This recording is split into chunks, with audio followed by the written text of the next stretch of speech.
There's something interesting happening in Victoria's real estate market, and it's also a great example of why you can't really trust stats to get an accurate picture of what's going on. So we have the most inventory in over 10 years, almost 3,500 homes for sale. That sounds great, right? We should see lots of sales, lots of options for buyers, lots of activity, and maybe even prices coming down a bit. Unfortunately, it's quite the opposite.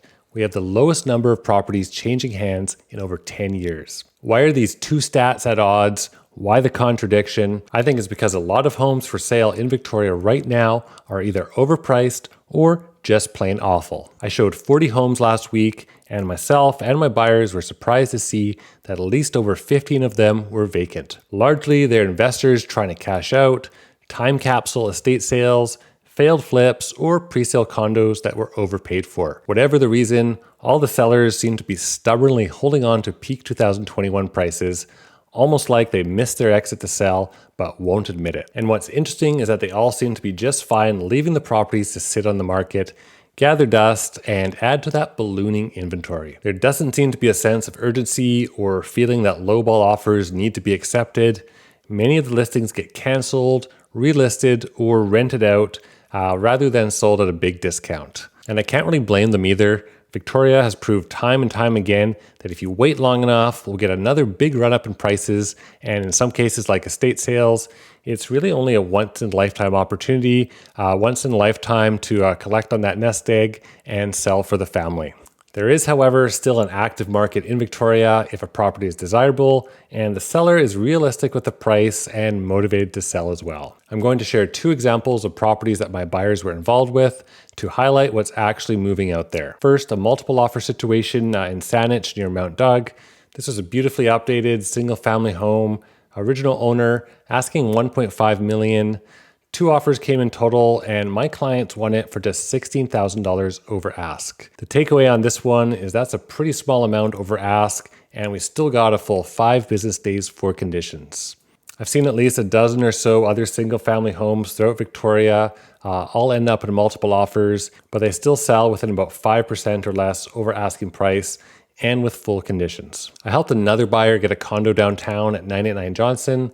The asking price was $750,000. We came in low and ended up meeting in the middle at $720,000. Even though this condo had been sitting on the market for months, the sellers still didn't exactly give it away. This particular unit had larger square footage than other ones in the building. It had 2 patios, and I think you need a little something extra to sell a condo these days because there's a lot of inventory for buyers to choose from. In both cases, the sellers seem motivated enough to work with us, and that's usually someone who's downsizing, moving out of the city, or trying to buy a new home for themselves, or maybe upgrading or just switching homes. Let's take a look at the numbers.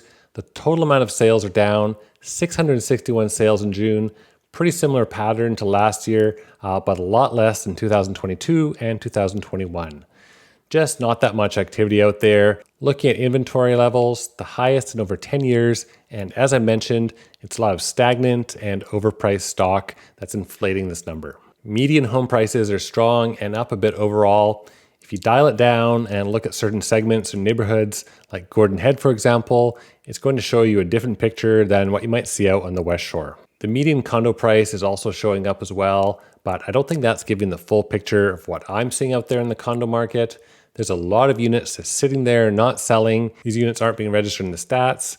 And if you look at downtown in particular, it's very slow down there. Median townhome prices are showing down 2.5%. If you take a look at the rental market, rents are up 2.6% month over month and over 7% year over year. This is a huge factor in why sellers have confidence to not let their properties go too cheaply, since if they have good equity in the home, they can always fall back and rent it out. So while I was editing this video, I was also browsing Reddit, and I saw a post announcing that the BC government has officially changed the notice required to give to a tenant for landlord use of property from 2 months to 4 months. This is absolutely huge news, and it's really going to change, I think, how tenanted properties are bought and sold in BC. For example, if you have an accepted offer now in July and you remove conditions and you serve the tenant notice, or the landlord does on your behalf, you're not getting keys to the property and you're not moving in until December 1st. And a lot of people's mortgage pre-approvals only last up to 90 days. So this is really going to make it quite difficult for anyone to buy or sell tenanted properties. Please let me know what your thoughts are about this topic or any others. I think I'm going to have to make a separate video just on this because it's such massive news to how tenanted properties will be bought and sold. Thanks so much for watching, and I'll see you next time.